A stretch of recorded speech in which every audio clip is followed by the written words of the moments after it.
Perfectly Normal Radio. It sounds a little something like this. How do you know that your experience of consciousness is the same as other people's experience of consciousness? You don't. Woohoo! Yep. Welcome to Perfectly Normal Radio, where we do fun stuff, like figure things out, and play the intro from last episode. We don't really have the specific expertise, the celebrity status, or well-defined demographics of some other folks. But someone fucked up, taught us how to think, let us loose on the world, and we've since returned from the jungles, super funds, and movie theaters of these here United States to let you in on our findings.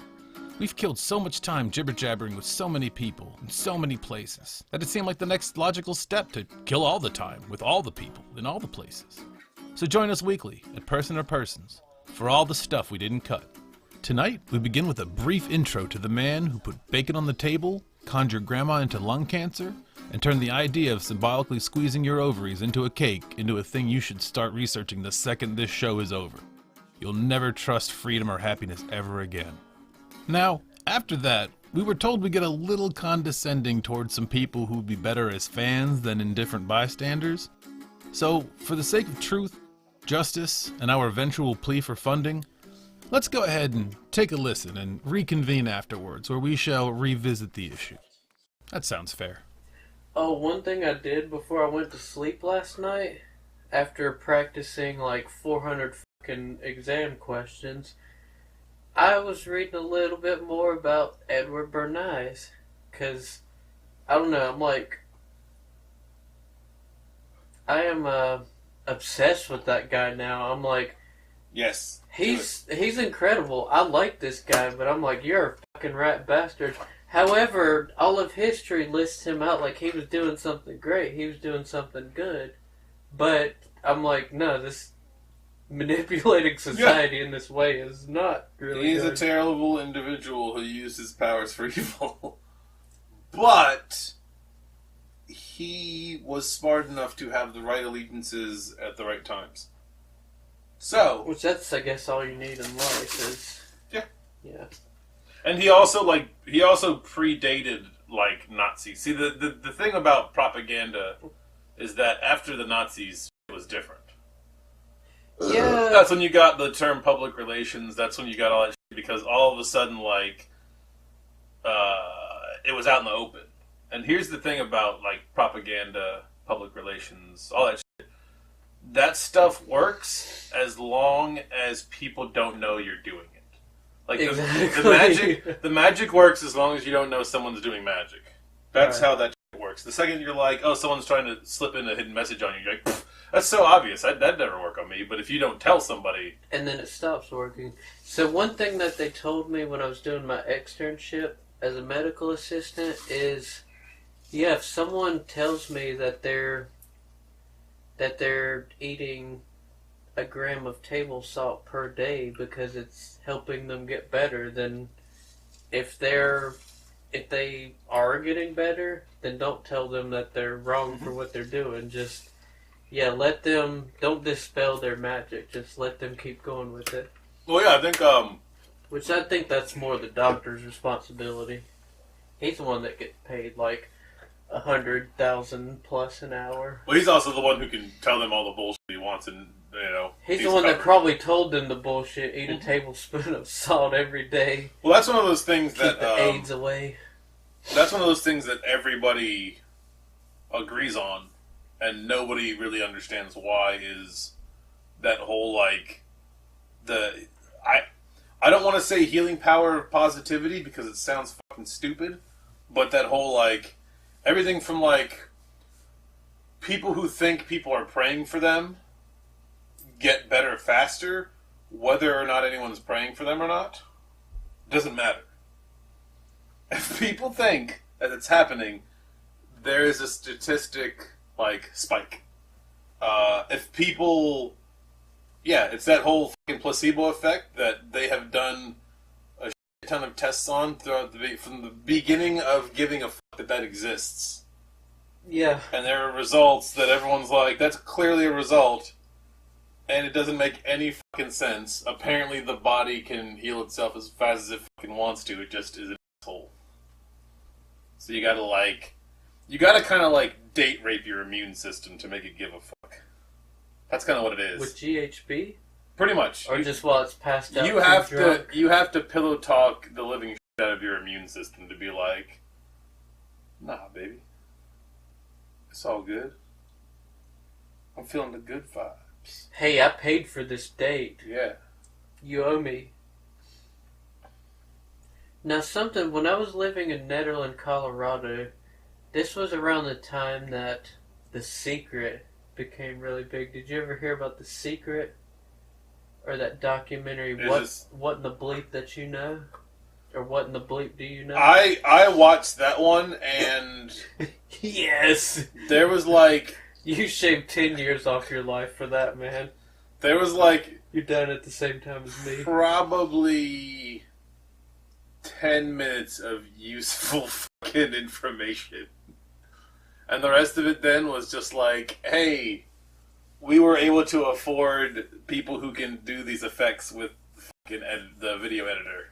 That's what it was all about. It was like, oh, I'm watching a movie with special effects in the background. Now I believe in what in the bleep do I know? Well, because that's the case where like they pretty much...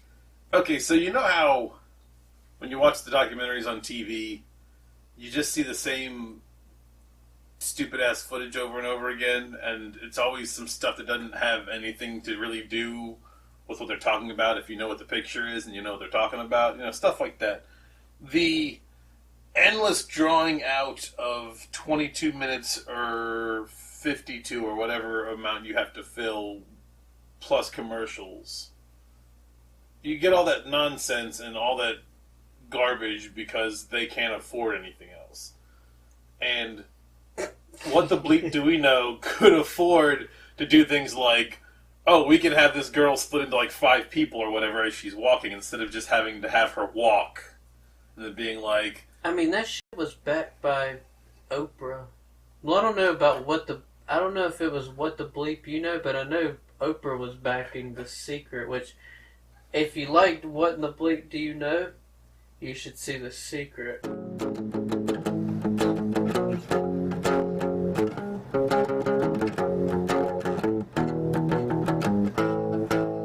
Ladies love the licks of the lizard. The lizard. The razzle. The lizard. Lizard backwards is razzle. The lizard. The lizard. The lizard. The lizard. 104 FM. The lizard.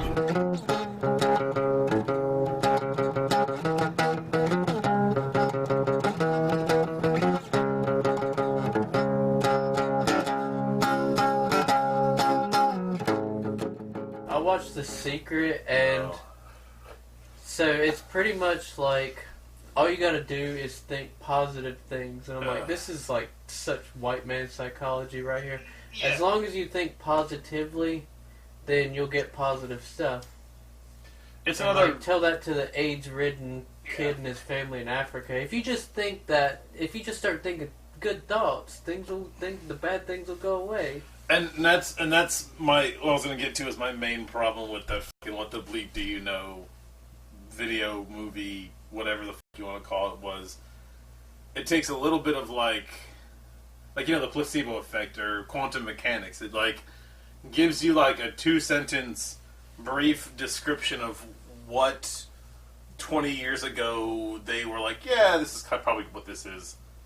And then extrapolates some stupid-ass fucking hacky-sack dreamcatcher conclusion from it, and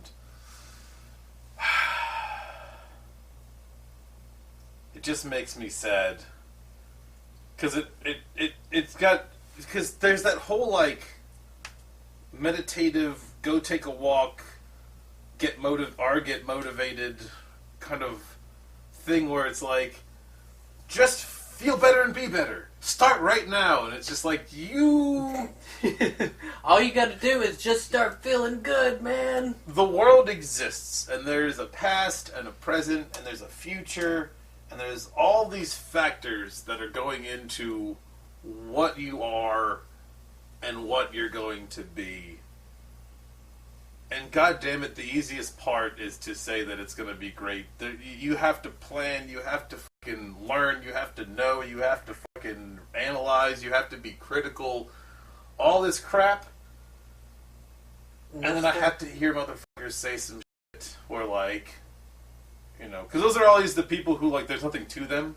They're like, I go mountain climbing every year, and I'm a skydiver, and I donate 500 hours of my time a year to building homes in Guatemala, and shit. And then you meet the person, you talk to them for like 10 minutes, and you're like, oh, this person sucks. This person is like a resume that came to life. That's a good And then you realize that it's just a piece of paper. It's a one-dimensional list of things that are impressive. And then nothing.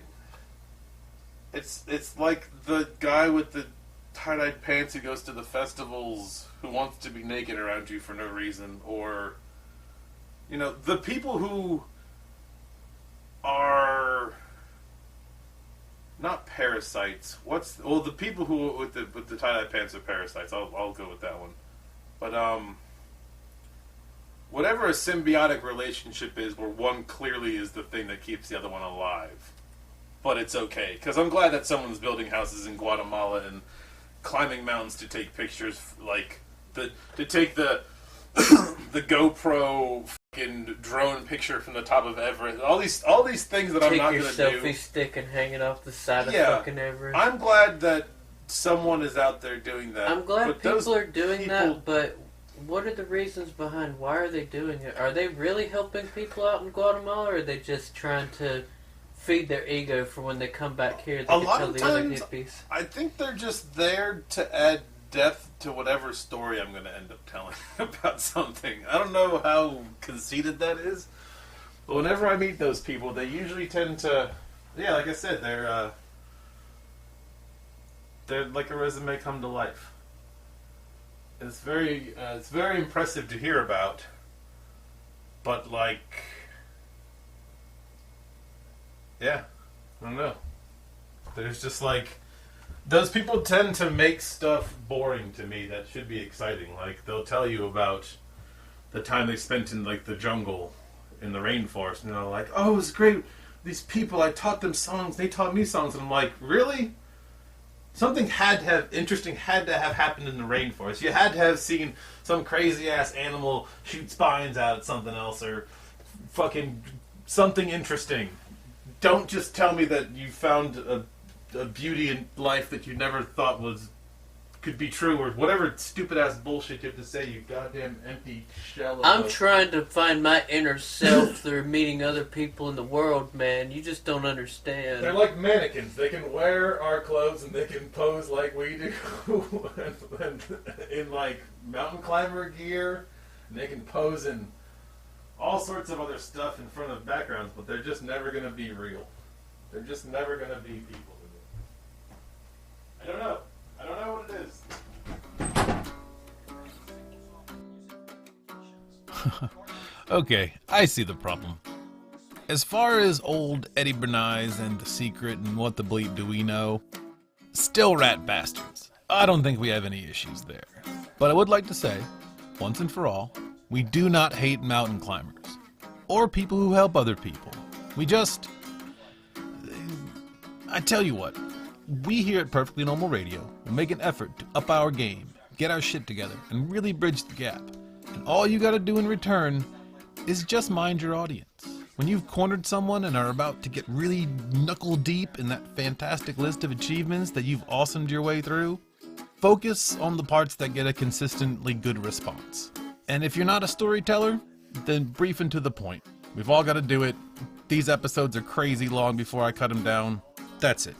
And, you know what? I think we've buried that hatchet. So I think it's time to get down to the real shit.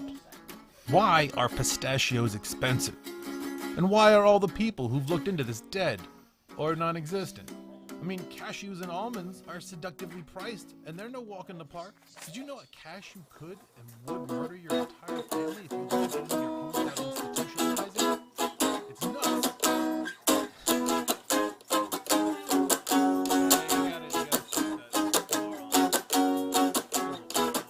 And this has been Perfectly Normal Radio. You can find this program, among other fun things, at personorpersons.com. Once again, that's personorpersons.com. Or look for Perfectly Normal Radio wherever you look for podcasts. The old thanks again and more are in the show annotations, so be sure and drink your Ovaltine over at personorpersons.com for stuff you might want to know about stuff we might want to tell you. Like, thanks for listening.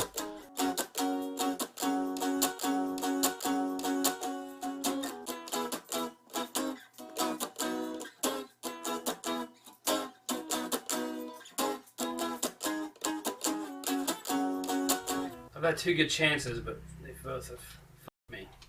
What? What did they do? Huh? Sounds like they presented themselves to you and...